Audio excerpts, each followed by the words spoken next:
buenos días, miércoles 19 de noviembre y bienvenido a un nuevo programa de 30 Online. ¿Cómo le va? ¿Qué dice? dice? ¿Todo bien? Sí, muy bien, con lluvias nuevamente. Sí, lluvias generalizadas. Llovió mucho ayer, bueno, llovió mucho ayer en otros lados va a complicar bastante, ¿no?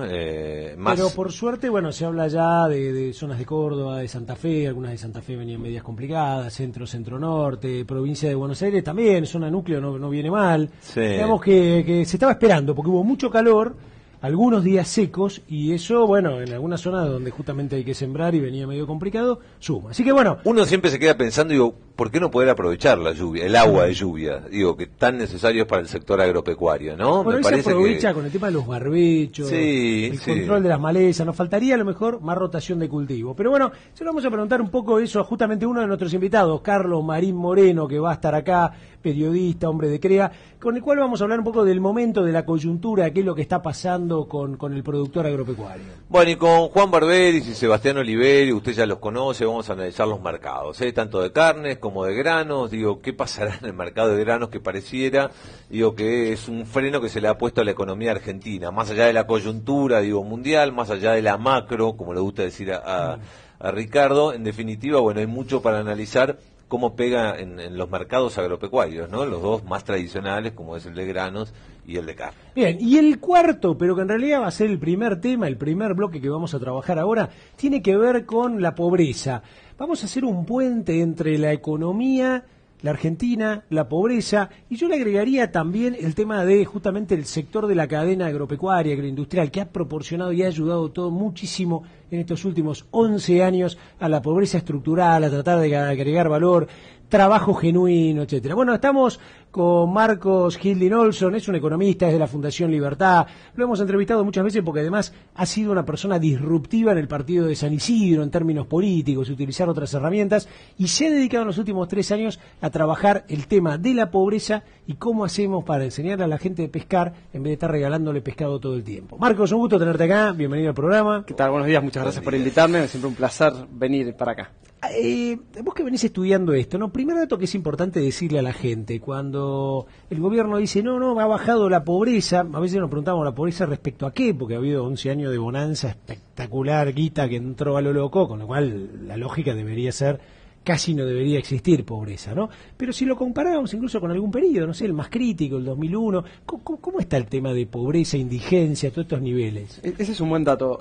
Hoy nosotros estamos en niveles de pobreza los más altos que tuvo Argentina, sin contar la crisis del 89 y sin contar la crisis del 2001-2002. Entonces, nosotros claramente, si comparás el pico del 2001-2002, que en pleno proceso inflacionario, default, ahí capaz llegó a un pico de 50 y pico %, pero después muy rápidamente empezó a bajar. Después se bajó y a partir del 2007 más o menos se estabilizó y ahora puede haber aumentado levemente. Entonces estamos en torno del 25%, 30%, ahí sin datos precisos, depende qué es lo que marcamos con la línea de la pobreza. Claro, eso que sí, mide porcentaje el alto. INDEC ahí, digamos, Sí. ¿no? Y yo me enteraba, por ejemplo, estos días que el tipo que tiene un plan es un tipo ocupado para el INDEC, Claro. digamos, pero en realidad no tiene trabajo. Claro. Ahí entramos por eso. La medición es muy a una complicada. pregunta más profunda es ¿qué es la pobreza? ¿No? Pero la pobreza es un término relativo que tiene que ver con un país y decir, bueno, ¿cuál es una canasta de bienes que una persona considera razonable para vivir una vida digna? Entonces decimos, bueno, eso, una persona que puede adquirir esos bienes es pobre.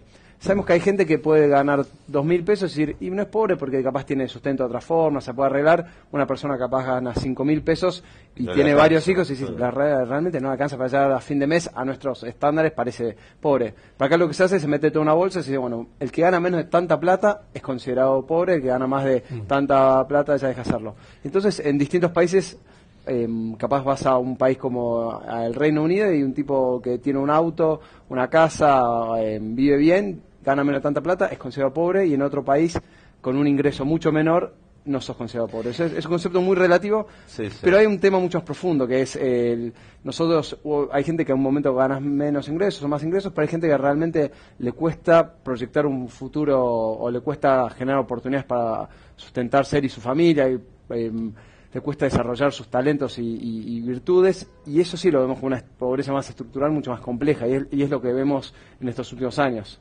¿Qué es lo que se llama entonces indigencia? Porque ahí entras realmente en un nivel, la persona que está en el nivel de indigencia es aquel que come cada tanto, ¿no? Por supuesto que casi no puede Sí, educar a sus hijos, ¿no? Es un nivel muy terrible, ¿no? Que uno no ni siquiera debería tener. No, la diferencia principal es justamente eso. Pobreza vos incluís otros bienes como bienes de higiene personal, de ropa, de algunos servicios. Pero comés, por lo menos. Claro, comés. Y indigencia es que no te alcanza ni siquiera para llenar la olla. Claro. Entonces, si vos no te alcanza para llenar la olla o para comer a tu familia, ahí ya sos indigente. Y problemas de vivienda, además críticos, ¿no? Sí, igual generalmente indigencia se toca, el nivel de ingreso se relaciona con la comida. Si vos no te alcanza para comer, sos considerado indigente. Ahora, tengo una pregunta que seguramente mucha gente del otro lado se hará, ¿no? Incluso, qué sé yo, aquellos que de repente por ahí puedan estar a favor de las políticas de este gobierno en los últimos años, es, habiendo tanto dinero, ¿no? Yo miro nada más que las retenciones, ¿no? Haciendo el cálculo de retenciones, vos decís, no sé, de 200.000 toneladas de carne, 15% son 60.000 toneladas. Claro. Vos decís, 60.000 toneladas de carne, 30 deben darle de comer un montón de gente, ¿no? Claro. 35% de retenciones de 46 millones de toneladas de soja. Vos decís, eso es harina, es producto, ¿no? Digamos, es tangible, las retenciones en todos estos productos, leche, etcétera. Esa millonada de plata, ¿no? Y tener ministerios y estructuras y tanto conocimiento en el mundo. ¿Vos cómo lo evaluarías? A mí me da la sensación que es un 1, ni siquiera un 2 le pondría como profesor, ¿no? Hay un tema que es interesante. Hoy todo es el estado más grande que hemos tenido en Argentina respecto al PBI, casi un 47%. Entonces es un estado grande y bobo que no soluciona los problemas básicos. Entonces decimos, bueno, si tú es un estado que te cobra impuestos muy altos, pero por lo menos decís que no haya ni un desnutrido en Argentina o que no haya alguien que por lo menos le alcance para comer, pero ahí sí vemos que hay una plaza muy grande. Europeo, digamos, nórdico, ¿no? Sí, puedes decir, bueno, y ahí lo podemos cuestionar, capaz yo tengo una concepción más liberal, digo, a mí me parece mucho más interesante generar oportunidades y no debería ser el Estado el que te da de comer, sino que el padre pueda conseguir un trabajo para darle de comer a sus hijos. En último caso te tiene que dar condiciones para que macroeconómicas, como digo yo muchas veces, para que, digamos, vos tengas trabajo. Pero acá hay una cosa grande, tenés un Estado grande, impuestos altos y después servicios muy malos y ni siquiera algunos servicios básicos, alimentos para cubrir. Y flagelos como la inflación que también te complican la vida. Pero para mí hay un error conceptual que hay cosas de mala política, de gestión, de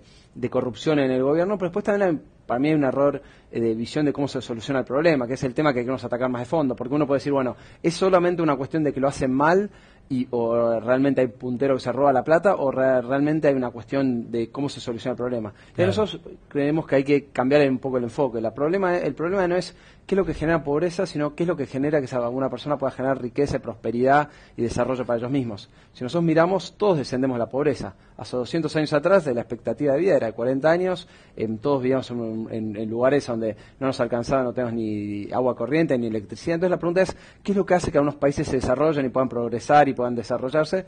Lo mismo pasa con las personas. ¿Qué es lo que podemos hacer para que una persona pueda mostrar y generar trabajo, que pueda generar bienes y servicios, que pueda desarrollar sus talentos, que le favorece a él y también a la comunidad? A todos nos conviene que el de al lado le vaya bien, que haga negocios, que prospere, que se eduque.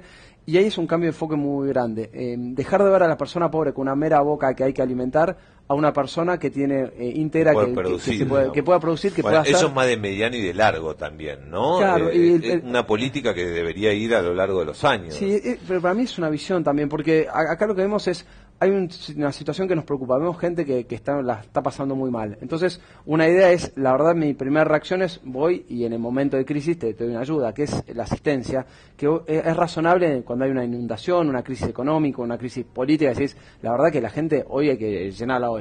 Ahora, el problema es que si después de 10 años de crecimiento económico, vos cada vez generaste más planes, se han multiplicado, hay más cantidad de planes, han aumentado la cantidad de gente que recibe planes, creció la economía y hay más pobres. Entonces decimos, acá hay un problema de raíz, ¿no? De decir, ¿por qué no cambiamos un poco el enfoque? Es decir, que buscar y decir, primero reordenemos, veamos qué planes hay, cómo están funcionando, cuál es el impacto que tienen. ¿Cuántos hay? Pues yo conozco, planes nacionales obviamente que los ejecute y los da el gobierno nacional. Después planes nacionales que los dan los gobiernos provinciales y las municipalidades. Además hay planes de gobiernos provinciales y además hay planes de municipalidades, digamos, que están financiados por ellos. ¿Se tiene idea de cuántos planes hay hoy en la Argentina o no? Bueno, unas primeras cosas que hicimos nosotros fue tocar la puerta en todos los ministerios, estudiar los presupuestos, presentamos pedidos de informes por escritos, estudiamos los discursos, hacemos entrevistas, hacemos una cosa a nivel nacional. Lo que es impresionante es, primero, que a nivel nacional hay 60 programas distintos que están dados en 5 ministerios y el ANSES. En la provincia de Buenos Aires hay 52 programas distintos que también están dados en 5 ministerios distintos. Y el gran problema que tenés es que no hay una persona que vive en la provincia de Buenos Aires, solo a nivel provincial y nacional puede tener acceso a 112 programas distintos. Y lo que tenés es que no tenés una base única de beneficiarios y no están distribuidos todos de la misma manera. Quizás hay varios que tienen 2 o 3 o 5 planes. Sí, digamos. entonces nosotros, aparte de hacer todo el trabajo de hacer bien de más a lo macro, después recorrimos varios de los barrios de emergencia de la provincia de Buenos Aires y después hicimos encuestas y aparte focus group. Y lo que entrevistamos, había gente que recibía hasta 5 programas distintos y había gente que está en la misma condición y no recibía ni uno. Y después tiene que ver mucho, como no es una regla, no es que una persona entra a internet y dice, bueno, yo tengo estas condiciones, cuáles son los programas a los que puedo acceder, son parejos para todos. No es así, lo que depende es a quién conoces, quién es el puntero, si tu intendente está alineado o no con el gobernador. ¿Cómo está atado eso con el voto, no? El famoso tema, porque claro, yo miro eso y me doy cuenta, incluso no es que lo lleves a presión, pero yo voy y te doy 5 planes. Te digo, Marquitos, viene la boleta nuestra, tranquilo, salimos nosotros 2, candidato, presi, vice, ¿no? Y vos venís, Marquitos, y no votás, porque nos querés, incluso sin, ¿no? Y en eso habrá otro que dirá, tirame claro, y alguno era más amenazado, pero quiero decir, a nivel político eso debe ser muy fuerte, ¿no? ¿Ustedes lo estudiaron eso? Sí, te es un impacto... ¿Los focus group alguno te dijo? No, lo que era impresionante, que a mí me sorprendió y va por ese lado, que uno piensa que hay unos planes que son mucho más clientelares que el otro. Tenés uno que es la Argentina Trabaja, que es dado directamente por punteros, y si vos no vas a un acto, no obedeces, te lo pueden sacar de un día para el otro. Y tenés otros que funcionan mucho mejor. ¿Te lo pueden sacar de un día para el otro esos planes? Sí. Y la asignación universal por hijo... Bueno, para ahí hay algo que está mal estructural, digamos, está mal estructural. ¿no? Porque si a vos te dan un plan, vos tenés un desocupado y un puntero político, te lo puedes sacar de un día para el otro. En realidad está bien estructurado. Es que justamente lo que hacen es que vos en los papeles no podés usar, pero vos hay un montón de condiciones que tenés que cumplir horario de trabajo, tenés que cumplir ciertas cosas que nadie los cumple, entonces vos siempre tenés un mecanismo para dar. Después tenés el otro que es la asignación universal por hijo, que es muchas parejas, que es así, si vos conseguís cumplir ciertas condiciones, lo recibís y si no, no. Y ahí no tenés intermediarios, es por tarjeta, funciona mucho mejor que los otros. Ahora el problema, cuando nosotros íbamos a la gente preguntamos, vos tu plan que recibiste, ¿fue a través de un contacto político? Pocos nos dijeron que sí. Yo pensé que la mayoría decían no. Muchos me decían, no, la verdad que no lo recibí a través de un contacto político. Capaz más plan Argentina Trabaja y ellas hacen, hay unos que sí. Pero después le preguntamos, ¿ustedes creen que los planes son manejados políticamente? El 80% nos dijo que sí. Y entonces esto va a la pregunta que hacías, Ricardo. Claro. Capaz no es tanto que te lo pueden sacar o no, pues es la percepción de la gente. Claro. Y le dicen, me ayudó. Este me ayudó. Entonces, y si votas otro, capaz lo sacan. Claro, entonces, capaz no es tanto el poder, sino es la amenaza, o la percepción que genera. O sentir que si va a ganar otro, lo vas a perder. Porque este tipo te lo dio y te lo va a volver a dar. Claro. Decime una cosa, ¿a la gente le gusta? Porque hay gente que tiene estos planes y mucha gente de campo, por ejemplo, ha tratado de buscar en los pueblos. Dice, mire, si yo voy a trabajar, tema tengo que hacerlo en negro. No, mire, no puedo, usted tiene que venir, yo lo formalizo, hacemos un contrato temporal o hacemos o entra en relación de dependencia. Y no puedo, porque si yo ya estoy en relación de dependencia y usted me garpa, no sé, 6.000 pesos, pierdo todos estos planes que son otros 6.000. Entonces, yo con estos 6.000, digamos, no laburo, o hago changas en negro, de la otra manera no. Claro. ¿No? Y eso me parece que se dan, la gente está cautiva. ¿no? Ahí está muy bueno el punto que planteas, Ricardo, que capaz vos decís, capaz el trabajo en blanco cobra más que los planes, pero si vos sumás los planes más el trabajo en negro, le puedes ganar al trabajo en blanco. Y además trabaja menos. No, y aparte tiene una cosa que ellos nos decían es que algunos programas, si vos lo tenés y después lo perdés por unos meses, es difícil volver a recuperarlo. Claro. Entonces es casi más estable el plan que el trabajo. Claro. Y algunos trabajos más informales, especialmente la gente capaz de menos recursos, va a una empresa de servicios o algo que dice, bueno, te contrato por 3 meses y después lo pierdo. Entonces dice, no, mira, en ese sentido no me conviene. Claro. Y ahí vemos una cosa muy perversa, que decimos, todo plan debería estar apuntado a que te convenga trabajar. Siempre tenés que estar mejor trabajando en blanco. Cosa que la persona diga, lo quiere agarrar. Y hay dos cosas que me pareció muy interesantes de las encuestas que vimos. Y si le preguntamos a la gente, decíamos a los beneficiarios, porque le preguntamos a la gente, después dividimos las encuestas por quiénes reciben y quiénes no. De entre los que los reciben decíamos, ¿estás mejor que con el plan? Y la mayoría de gente dice, y obvio, sí, si me recibo unos mangos, creo que estoy mejor. Pero las dos preguntas que le decíamos, ¿con el plan te facilita conseguir un trabajo o te ayuda a conseguir un trabajo? Y la mayoría nos decía que no. La mayoría decía, esto no me ayuda a progresar. Y después el 80% decía, esto no me ayuda a salir de la pobreza. O sea, me ayuda a estar en mi situación de pobreza un poquitito mejor. Entonces es casi como, y el gran problema que tuvimos es, cuando vienen los años de gran crecimiento económico, el gobierno tiene mucha plata, entonces reparte a mansalva. Cuando vienen los años de recesión, no tenés tanta plata para repartir, hay más pobres. Y entonces, pero vos mantuviste una estructura, no es que le diste la posibilidad de, o incentivaste para que la gente pueda salir adelante. Entonces, cuando viene, ahora entramos a otra región, se aumenta la capa de o cantidad de gente que va a depender y vos tenés menos recursos. Entonces, ahí entras una... Hilando una fino, ¿qué plan que encontraron te llamó mucho la atención o les llamó mucho a los que trabajaban con esto? Es decir, hay un plan de incentivo a algo, digamos, por lo bueno o por lo malo, digamos, por un lado. Y después... bueno, respóndeme y después te hago la otra. No, hay una cosa muy interesante, es que muchos de los planes, en la forma en que están escritas, y vos le entras en Ministerio, lees y decís, está genial, sí, suena muy lindo. Cuesta mucho cuando vas a la implementación. Entonces, incluso el plan...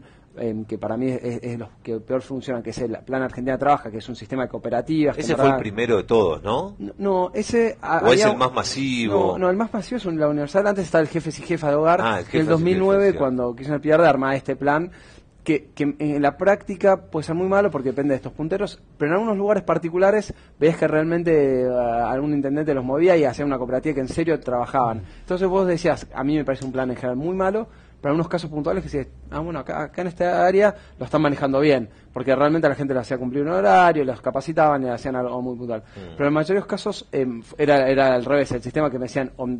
y incluso los otros vecinos decían, la gente cobra un plan y ni siquiera es que se ponen a barrer a limpiar para que vos digas, veas una mejora ¿De a la cuánta comunidad. plata, de cuánto a cuánto van los planes en la Argentina? Tenés cosas muy chicas, tenés un plan que cobran 150 pesos por mes, que uno dice, con eso, las mismas que los funcionarios te dicen, con eso ni siquiera te dan un acto a una persona, y hay otros que cobran 2.000 pesos, que es el Argentina Trabaja, que son los que más cobran, y después tenés lo que son las pensiones graciables, que ya es un poco más, que están atados al sueldo mínimo, pero hoy estarán cerca de 2.800 pesos. Que ese también aumentó mucho, hay muchas pensiones graciables, que de vuelta eso es súper discrecional, que lo pueden dar los legisladores o funcionarios. Yo tengo la última y nada más que para que me hagas un comentario porque da para que te invite otra vez y lo filosofemos juntos, ¿no? Que es, yo tengo como la idea, yo estoy tratando de imaginarme el 2015, fines del 2015, y estoy imaginándome ideas para los que vengan o ideas que ya deben existir, ¿no? Yo digo, si vos tenés una política coherente, alineada con el mundo, una política donde haya que trabajar y no existan este tipo de cosas, bien, alineás una macro que llegue a una inflación de un dígito y normalice las variables, ya te va gustando, ¿no? Sí. Porque eso influye mucho, porque un pibe de esto que compra una yerba, o cualquiera de nosotros vas a comprar un paquete de arroz y te aumentó 40% en un año, no hay plan que te salve. Claro. Bien, bajar el gasto público, normalizar. Y ahí es donde entra, que es mi gran duda existencial, que es una actividad privada, inversión, que empiece a crecer, pero que el Estado, en esa interacción, sea como una especie de tipo que te ayuda. Claro. Hoy es como que el Estado es el protagonista y lo privado tenemos que ayudar, dándole impuestos a los perros, haciendo todo lo que nos dicen, cibuana. Yo lo veo al revés, veo el servidor público ayudándote, ¿no? Entonces, ¿es factible que, por ejemplo, alguien venga y me diga, Ricardo, vos en tu empresa, ¿cuánta gente tenés? No sé, 5. Bien. ¿Vos podrías tener 5 más? Sí, más, tendría que inventar algunas cosas, pero lo podría hacer. Bueno, muy bien, yo te voy a dar la posibilidad de que vos hagas esto, no ir a la épocas esa de caballo, etcétera, pero vos tenelos, un año, estas personas trabajan, etcétera, lo que fue antes pasantía, yo no puedo tener pasantes. Claro. Fíjate, yo tengo un montón de alumnos en distintas universidades, no puedo tener pasantes. No puedo tener pasantes, no me dejan tener pasantes. Es uno cada, o sea, una empresa muy grande sí puede tener un montón, vosotros una pyme no puede tener pasantes, al revés. Claro. Entonces digo, sí, tal cual, es al revés. Ahora, viene el famoso tema, ¿no? Entonces a mí me dejan 5 y entonces algún vivo dice, como tiene 5, que les paga menos y no paga determinadas cosas, raja los otros 5 y se quedan con esto, ¿no? Claro. ¿Eso ustedes lo pensaron? Porque a mí mi gran imaginación es ver un país con una actividad privada muy fuerte, generadora de mucho trabajo, pero sano, sin el empresario privado pillo, claro, ¿no? Que los hay, que trata de esquivar y de no garpar y de buscar el recurso más barato. ¿Se puede hacer? Sí, siempre tenés ese problema con los incentivos cuando haces unas excepciones o tratás de decir, bueno, de vuelta, al que está cobrando un plan, que lo tomes, te los cuenten de tu salario. Creo que lo primero que tenés que hacer es agarrar de los 60 planes que hay a nivel nacional, bajarlos a 4 o 5. Decir, bueno, vamos, 4 o 5 que sean muy claros, muy parejos, apunten a que sean planes temporarios, que siempre sean un incentivo a favor del trabajo. ¿Y ahí no queda gente afuera cuando vos sacás tanto plan? Es que para mí lo podés desacomodar y decís, bueno, un plan particular para lo que sea la nutrición infantil, muy, digamos, necesario, decimos, que todos los chicos estén bien alimentados. Otro plan para, digamos, para los que tienen hijos y de a poco lo vas readaptando. Y después apuntar a que todo el plan sea pro trabajo, a favor de trabajo. Después, si es que claramente coincido con vos, se tiene que flexibilizar el mercado laboral totalmente, digamos. Yo creo que son cosas que se pueden hacer ya, eso, y eso te genera, obviamente, te cambia un poco la cancha, que sea muy fácil contratar, y obviamente mi visión es que también debe ser fácil despedir. Y si que es muy sea, complicado y que sea despedir, difícil también es muy difícil. Si vos no puedes despedir a alguien, pues nunca lo contratás. Claro. Hay muchas pymes que dicen, mira, yo no puedo contratar a alguien porque después, si lo quiero echar, me fundo. Entonces, Claro. te genera, el mercado laboral argentino es muy rígido, o te genera estas cosas que te hace una cosa de contrato parte en blanco, parte en negro, o depende que si sos un amigo, conoces a alguien, y si no, no te contrato. Claro. ¿Cuánta plata manejan, terminando con esto de los planes, digo, el gobierno nacional, cuánta plata se gasta mensualmente en planes y qué representa de los miles de millones que me vas a decir, ¿no? Para Sí, tener una idea. Para el 2014, el presupuesto, que después siempre lo que nos pasa hoy en Argentina es que se arranca con un presupuesto, después se agranda y todo. Para el 2014 era 120.000 millones. Éramos el 15%, en verdad un 14 y pico por ciento del presupuesto nacional. O sea, que parece, por un lado, esto estamos hablando de 10.000 millones de pesos por mes. Que por un lado parece mucho, pero por otro lado uno se imagina que dentro de la torta del presupuesto tampoco es tanto, o sea... Es el 10% de la recaudación mensual, digamos. Sí, o un 14% más o menos. Entonces, es una parte muy importante, digamos, de recursos. El gran problema es que está mal manejado, no está bien dirigido y no es que está generando incentivos positivos para que la gente pase. Claro. Muy bien, Marco, muchísimas gracias. La verdad que nos diste una lección impresionante y es una nota que... Está buena este análisis de fondo de las cosas, digamos, ¿no? Porque si no uno se queda con los planes, por supuesto que uno no puede estar en contra de un plan, de una asistencia a alguien que lo necesita, digamos. Es el famoso tema no de está de acuerdo persona, con la política de fondo, ¿no? Si vos vas y le decís a cualquiera de estas personas, yo te enseño a pescar, yo estoy seguro, y le dio las encuestas, ¿no? Claro. Lo que por supuesto le debe dar miedo es perder lo otro si no tiene realmente la pesca, con lo cual es ahí donde yo veo la actividad público-privada. Bien. Nos vamos al segundo bloque, nos metemos en los números, en las cosas, en lo que le está pasando al campo desde la mirada justamente de un agrónomo, periodista, alguien que está metido en todo esto, Carlos Marín Moreno, en un minuto y medio acá en Trend Online.